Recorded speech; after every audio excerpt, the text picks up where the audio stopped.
Maybe movies. Okay, so we go. Right. I'm coming at you with... Feel the wrath of the mummy. Oh, right. I can't even read what that says. Oh, Snowman? Snowman against the mummy. I don't think you're going to do it. But I think I've got you both with my alien beast. That is true. I think we all get another draw. Yeah, I agree. Yeah, must have another draw. Yeah. Go on. Yeah, I think your alien beast is going to own my dolls. I think my sexy witch might actually overcome all of you. But I counter you with which? But my sexy witch. Can I pull something? Guys, you're all done. You can all leave the room. Because my horde of disembowelment goblins are going to own you. Oh. Yeah, but Disembowelment my dragon goblins. bat, my demon bat, Oh, okay, fair enough. must take out and pluck them from there. And they'll disembowel them while they're in the air. Okay, I should have said they're kamikaze disembowelment goblins. That's a tough bang. It's like lemmings, isn't it? I don't want to make it a thing, but there's another idea for you, James Wan, for a movie. Explode. 3 ideas. Left, right and centre. Hello, and welcome back. And I can quite genuinely say it's almost time, kids, as Halloween is only 9 days away. So hopefully you've got your plans and your costume all ready to go. Should we? Should we raid the Delirium for the last couple of shows and see what we can find? Oh, yes. That'd be nice. Awesome. As I know, the last of the shows for the month will be going out 2 days before Halloween. So, yay! Anyway, Halloween time! as I mentioned on Wednesday, thank you very much to all of our new subscribers, and thank you to everyone as well who does come and check out the channel. And as always, if you do like what we do here, and if it's your first time here, do like, share, subscribe, comment, and hit the notification bell as well to be kept apprised of when our videos come out. We will do one very quick shout out for our old friend Ezmaniac. Hey buddy, hope you're doing okay, because it's spooky season. He's doing a range of 5-minute quizzes all around horror movies. So do go and check them out. They are very good. They're not just the usual obvious questions. There's some that will have you scratching your head in there as well. Send me a link out of the Delirium. I will do. That out of the way, we will be launching into Act 1 of Cabin Dead 2. Yes. I forgot to do a full list of the characters. You've got Dana, Kurt, Jules, Marty, and Holden. Holden, that's the one I couldn't remember. He's the new guy from Outer. Yeah, that's it. I almost put it down as Braden for some reason, so I was close. Braden? Yeah. That's a weird name. Our setup in terms of cast of characters, well, at least in number of characters, is exactly the same as Evil Dead, as the original Evil Dead. Just one question I want to raise before we properly begin, and that's about the missing pages. That's what I had. Yes, where are they? We need to know where they are at the beginning of the movie so we don't Because have to scramble for it later. that's the one thing that will end the movie there and then. Yeah. See, I couldn't come up with anything satisfactory as to why. My only thing I could think of it was they bring them with them, but I couldn't think of why. I tried to think about it in terms of, in this case, we have to assume that one of them is related to the people at the cabin, possibly, or not even that. That's the thing. We don't have Annie and Ed. My thought was that they would already be there somewhere. That in our theoretical version, Annie and Ed already returned with the pages and met a messy end. So they are somewhere in the cabin or in its environs already. It sounds like the only way to go. The only obvious problem with it is if the pages were already there, why didn't Professor Noby use them to send them even back after he killed Henrietta? Because Professor Noby was already dead. Annie arrived and met a bad end by playing her father's tape. For some reason, I just blotted that moment out. The King Nobys are no more. I think we take one off that. But so again, where do we put the pages? I mean, like if we assume that Annie's come along and she's listened to the tape, she knows that Henrietta's buried in the basement. Maybe she met her end in the basement already. So maybe the pages are themselves in the basement. Or maybe, isn't there paintings around walls? Yes, there's Maybe a couple. There's a couple, I maybe think. the pages have been stashed behind the paintings. In a secret compartment behind a brick halfway up the chimney. Or within hand's reach up the chimney. Okay. As long as we just, that's all we need to do. We just need to agree where they are. Mm-hmm. And then when we know where they are, we can bring them into play when we need to, can't we? They've stashed them there. Maybe Professor No, because she would have had to bring them with them. Yeah. But he would have had to have left a clue Mm-hmm. as to where the pages are hidden. No, but we're saying that she would have brought them, she would have hidden them. Oh, there. right. Well, that's easy. She made a recording herself before she died. Oh, yeah. Which means you've got 3 recordings. You've got the initial recording with the incantation, the recording about Henrietta, and then a recording from Annie about her discoveries at the cabin and where she stashed the pages for safekeeping. Yeah, how did they find that third recording then? It's all on the same tape. Oh, right. Yeah, okay. I'm happy with it, and it works for the thing, but again, it does beg the question, if she had the pages, why didn't she just use them and send the evil back? Because she was killed before she had a chance, I already said. She's gone to all the trouble of stashing them in the secret place. I know it was my idea to put it in there, or wherever she stashed them. She's heard her father recording. She knows something dangerous is happening. I'm going to hide them here, but why would she get out into the cellar? Maybe one of the Deadites tried to steal them from her and she knew that they were So valuable. hide them somewhere safe, go and finish the Jedi off, and then come back and do the ritual. Yeah. Okay. So we're saying that, so possibly even, so that would be Ed.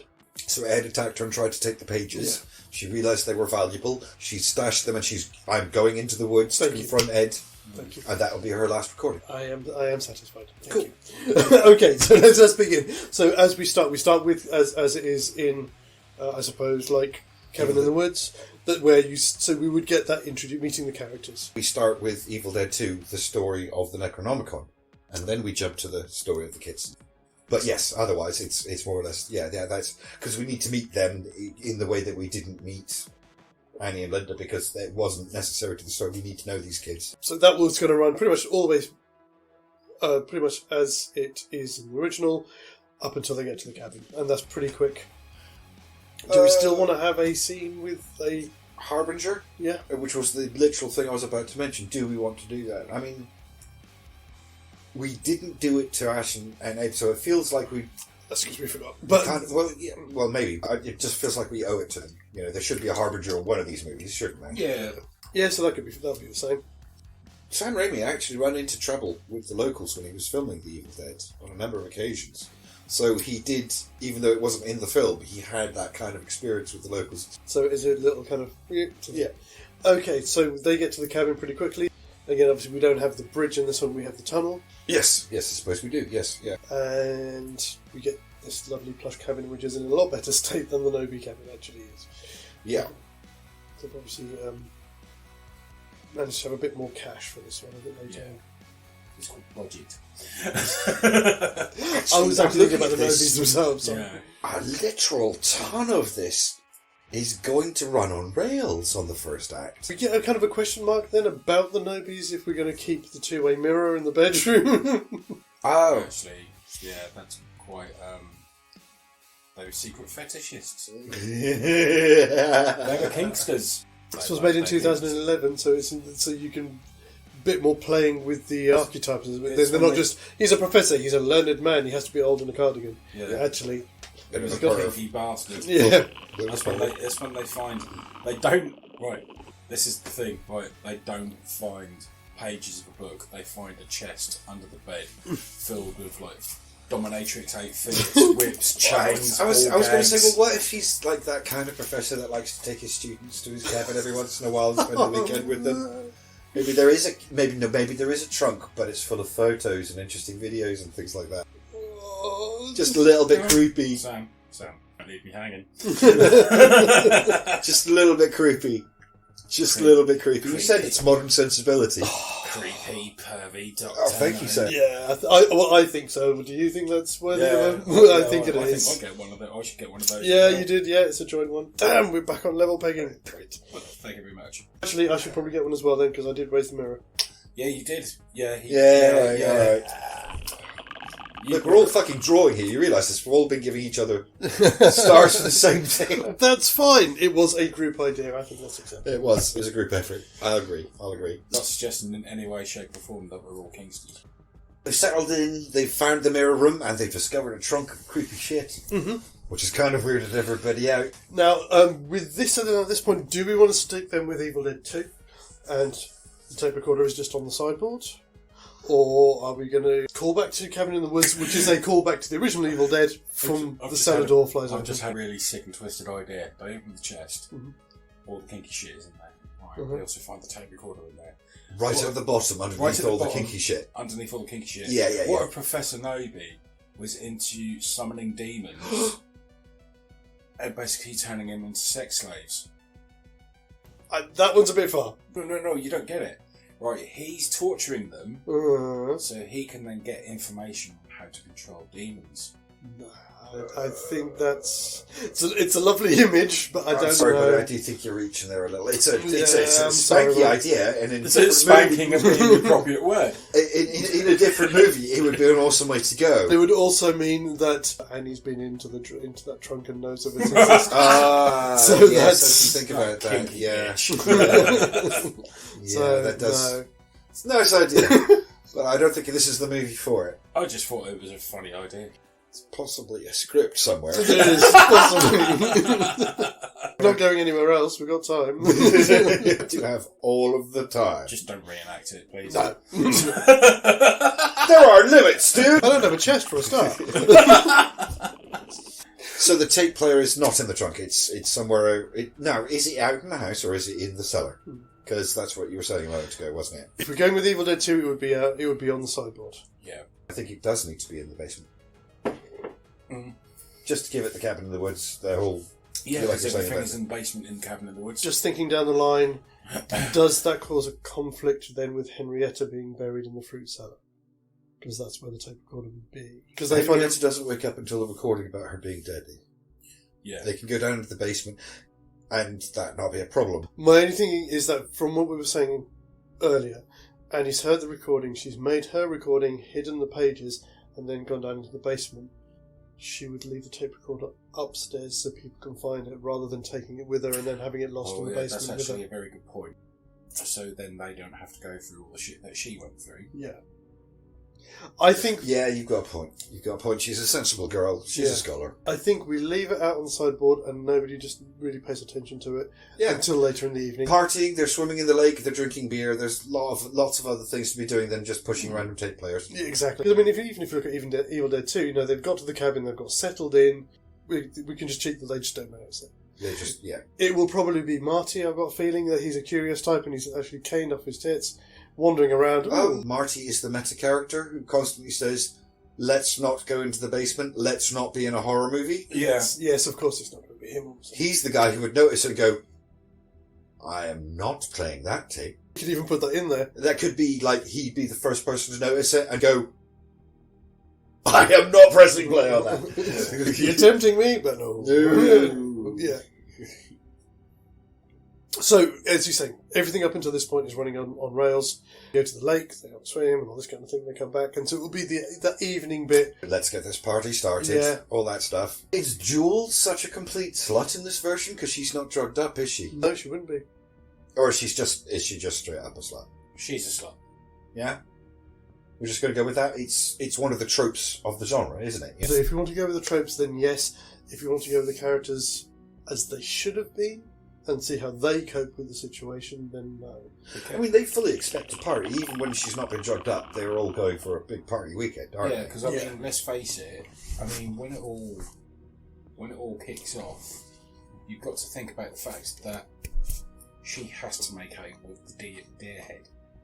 This is why I was asking the question, because if she's that slutty, then yes, she would make out with the deer. Yeah, she'll make out. But if she's that sociology girl that we meet in the very, very first scene, she might not. So I mean, that's why I'm leaning towards. Actually, I think she could. She should be the slut character. Yeah, I agree. Actually. And for the sake of argument, we'll have to say that Marty dares her to make out with that wolf. Yes, I was just thinking that as well. Yeah. Nobody really kind of notices that aspect of her I mean, they're kind of aware of it, but it's not really a problem until she does like that second sexy dance in front of the fire. That's where they start going, actually, hang on, something's not right here. Yeah. Yeah. So I think we would lose the stuff where she kind of pretend comes on to Marty after that and all of that. I don't think we need that. But she'd do the thing with the moose. Yeah. Yeah. I mean, it's a goofy thing. It's actually conceivable that anyone might, especially when you're a bit drunk and high, that you'd just go, yeah, sure, I'll do it. I think we might get a bit of I wouldn't say appalled, but a surprised reaction from Kurt. Because again, he's not drugged into making him the jock, is he? And I said he's a sociology major. So he might be a bit more kind of like... Because again, Marty says, I've seen Kurt drunk. He's not like that. Yeah. So who... But I think... Sorry. No, I think you were about to say the same thing I was about to. Who's the one who's going to push the button? I think it's going to be Jules as a lead on from that scene. Because she's the only one who stood up. All of the others are over the other end of the room. And then she looks over and she sees the tape player and she's like, oh, hey, what's this? Exactly, yeah. Let's hear some tunes from the 70s or something. Yeah. Or from the 90s or something. And Marty goes, no! And then she's already pushed the button. Yeah. It's the gormless look, and she's like, huh? Ding! What? and everyone's like, no! So it starts off, you get the first message from Professor Noby, and Marty's probably like, no, stop. You can turn always... Turn it off. You can always press stop. What? It's just some weird dude. Maybe at that point, that's when, as they're playing the tape, and it's coming through, something rumbles in the chimney, brick pops out, or something cracks in the wall, and that's when they notice something in the chimney, or whatever. That only Is that happened a little bit early for it? Is it? I mean, they're partying, because in Cabin in the Woods, they're partying, they're sitting there, and all of a sudden, the cellar springs open, doesn't it? No, I see what you mean. I see what you mean. A bit like the brick falling out of the wall in The Fog. Yeah. I don't know if we'll get that far. I think maybe we'll just get some dust or some coal dust comes down from the chimney. Just a rumble from the chimney. So that we, the audience, know there's something going on in the chimney. Okay, so I think this would work, because we need to decide next then who's going to be the first one to get got. We have reached the end of Act 1. Yeah. Oh, that's a shame. Because that would be the end of the act. Because we spent so much time learning about those characters. That's the first act, is meeting the characters. Yeah. That's a shame, because I had an idea about how this could work. Doesn't matter who. It's alright, you can save it for next time. Yeah. Think we're going to remember? Yeah, of course we remember. Okay. But no, it's just tied in nicely into what we were saying here. It seems like the right moment to say it. But it would have been that whoever we decide is the first one to go is not where everybody else is. In that sequence where they're listening to the tape, they've left the room in the same way that Linda is in another room. You get the thing where you get this coal dust comes down from the fireplace. Marty comes out with some meta comment about, maybe there's something up the chimney. Then you get the smash and chaos happens as whoever gets taken out of the house gets taken out of the right. house. Well, that's all fine I was to say. going to But say. the point is, we still need to make up our mind. That'll be next time we decide. Okay. If we are all happy with that, I think we're... I'm cool with that. Yeah, I'm very cool with that. We've done a first act there. So yeah, we have rather quickly come to the end of Act 1 of Cabin Dead 2. And we are going to take a break for the weekend, and we'll be back on Wednesday, as always, with our Act 2 and our penultimate episode of our Spooktober matchups for this month. That's about saying the same thing 3 times, but you know what I mean. You do. Do you? Do you? Please tell me that you do. Anyway, have a good weekend. We'll see you next week. As always, guys, TTFN. Bye. Ba ba ba ba ba ba ba ba ba ba ba ba ba ba.